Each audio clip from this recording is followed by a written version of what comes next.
안녕하세요. 네, 오늘 이제 들을 얘기는, 오늘도 이제 양도세 얘기할 건데, 오늘 거는 그 종중이라고 아시죠? 뭐 종문이라고도 하죠. 종문, 종중.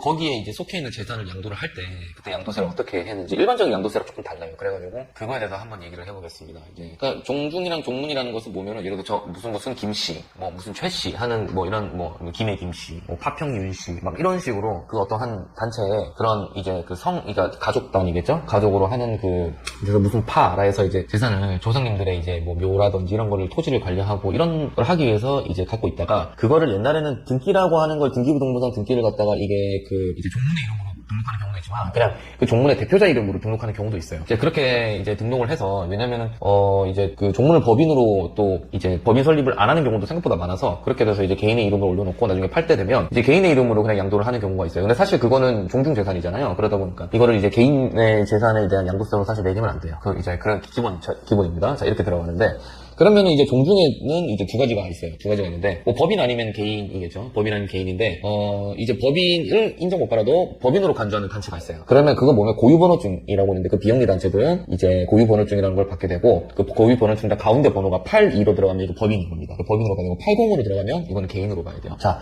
법인으로 가는 거랑 개인으로 가는 거가 뭐가 차이가 나면, 법인으로 가면 이 조직 자체가 이제 법인 단위로 가는 거예요. 이제 법인으로 설립이 된 상태인 거고, 그런 이제 법인인 거고, 이제 법인인데, 이걸 이제 그 토지라든지 이런 걸 부동산에 양도를 했을 때 이게 고유목적 사업으로 넣을 수가 있어요. 그러니까 고유목적 사업 준비금이라는 걸로 이제 넣어서 이걸 갖다 100% 송금 처리할 수가 있습니다. 근데 그러려면은 어떻게 되면 먼저 이 부동산이 100% 이 종문에 어떤 그 행사, 이 조직을 위해서 업무용으로 사용했다라는 걸, 그러니까 이 비영리 목적. 그럼 예를 들어서 그 이제 선산이 뭐예요? 선산 토지를 양도를 했다고 해볼게요. 그럼 선산이라는 건 그 조상님들을 모신 토지잖아요. 거기서 이제 묘도 있겠고, 거기서 옆에서 이제 농사도 하면서 그 이제 제사상도 차리고 이런 거를 전반적으로 하는 토지란 말이죠. 이런 것들은 고유목적 사업 준비금에 들어갈 수 있어요. 그런데 그게 아니라 어떤 투기목적으로 그냥 토지를 이제 종중재산으로 갖고 있는 투기목적, 이거는 고유목적 사업이 아니잖아요. 그러니까 이제 고유목적이라는 게 그런 겁니다. 그 단체가 생기게 된 이유, 그거에 대해서 충실하게 그 목적에 맞게끔 그것을 사용하는 걸 고유목적이라고 하고, 그 고유목적 사업 준비금 넣을 수가 있는 거예요. 자, 그럼 두 번째, 개인으로 하는 경우는, 이거는 그 대표자 이름으로 양도를 했으니까 사실 대표로 양도세가 나와야 돼요. 그러면은 예를 들어서 이거는 종중재산이기 때문에